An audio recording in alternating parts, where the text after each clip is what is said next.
Losing an employee is brutal. It's like our organization is a ship, and every time one walks out the door, it's like a hole in our hull. And the more people that we leave, the more holes we have in our ship, and the more it feels like we're sinking every day as we take on the additional work of those employees who left, and our team does as well.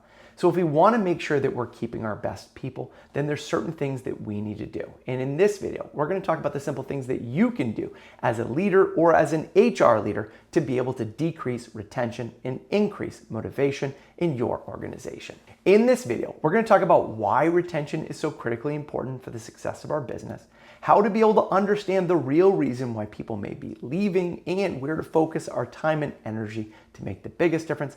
And then lastly, we're going to be talking about things that you can do as a manager or as an HR leader to create the kind of culture that people don't want to leave in the first place.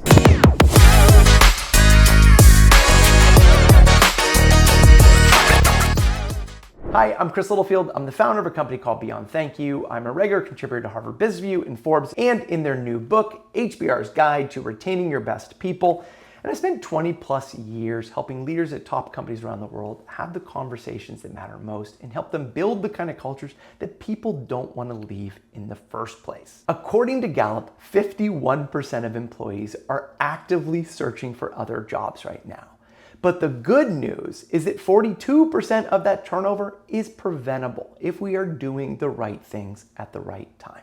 So how do we identify where we're losing people? And that's the key word, is where, because many times people will start to see people leaving within their organization, the turnover numbers will go up, and then they start throwing things like pay and benefits and gift cards and free lunches.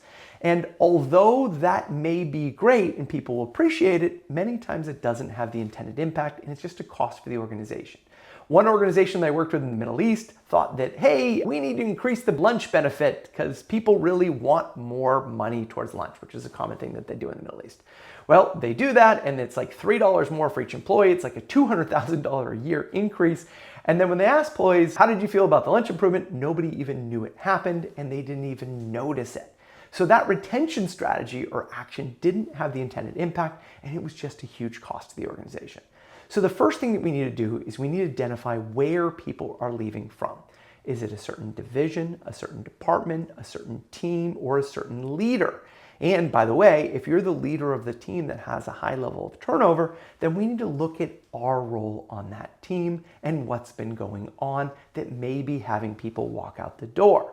And in order to do that, you may need to bring in an extra set of eyes from an external person, like a consultant like myself, or from the HR department, to be able to go around and interview people about what's going on and say, hey, I notice there's a lot of people leaving from our team right now. I want to understand what's going on. And if people aren't opening up and honest to you, that may be an indicator of what's going on. Okay, so when it goes into understanding what's going on that team, we want to segment our people into three different categories. We have our all-stars, those ones who are doing the bulk of our work on our team. We have our steady eddies, those ones who get things done, but they may not be our standout people. And then we have our, I would call the drillers, the ones who are always actively sinking the ship. They're a pain in the butt, and you'd like them to turn over. Maybe I shouldn't have said that, but you know what I mean. Okay, so when we're serving people, we want to check in with our all-stars and we want to check in with our steady eddies, because those are the people who do the bulk of the work. Because getting the opinion of our sitters isn't going to probably help us figure out what's going on, because, well, they're sitters for a reason. So you want to talk to them last. But you want to check in with people and ask, hey, I notice a lot of people have been leaving recently. I'm curious to understand what's been your experience at work. What are the things that you love about working here? What are some of the things that frustrate you? What are some of the things that get in the way of doing your best?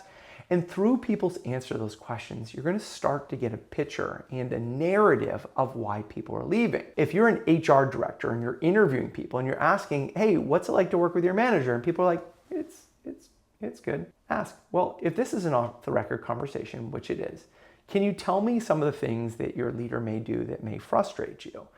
And that's going to tell you, maybe people are scared of retaliation. Maybe the leader doesn't have clear expectations or goals or never develops them or grows them. So if you go back to the Gallup stats we talked about, where 42% of turnover could be avoided, when they did that survey, they asked people what was missing for you. And it's like, my boss hasn't talked about my performance. They haven't talked about my future here. They haven't talked about my development. They haven't checked in on promotions or pay increases, which, by the way, was the smallest portion of that. But here's the thing, if we want our people to stick around in the organization, they need to have the kind of future that has them see themselves there in 6 months, 1 year, 5 years, 10 years. They need to see a future for themselves. So if we want people to be motivated, if we want people to be engaged, then we need to be having the conversations that get people present to the opportunities for them to learn and grow there every single day. And if they do, they may stick around longer. Now, what can you do as a leader? Well, one, sit down and have stay conversations. And we'll put a link to my video in here on YouTube about how to have stay conversations. And you can also check out my HBR article. We'll put a link to that in the description as well. But have a conversation where you sit down to be able to check in with people's experience at work. Understand what's working, what's not working. If you're not having regular one-on-ones with your people to check in on a weekly or bi-weekly basis, then that may be what leading people to walk out the door because they don't feel like you care about them as a person.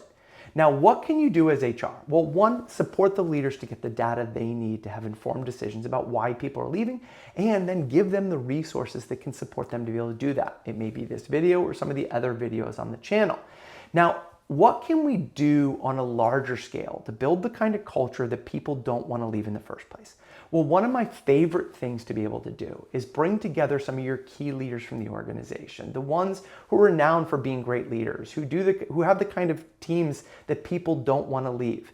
And then what you're going to do is you're going to open up a room and you're going to map out the employee journey from the moment they apply until the moment they retire. And all of those key touch points along the way to be able to do that. Everything from the interview to the offer to the first day at work to the first month to the 1-year anniversary, all the way through to the moment they retire. And then you want to have key touch points like when they're really struggling and they're burning out, when it's time for a promotion, when it's time for development, key moments in life like someone's having a baby or their kid's graduating, and what are we doing both formally and informally to send a message to people that we value them. And then work with those key leaders who are at the core of your organizational culture to be able to design an employee experience that has people want to stick around.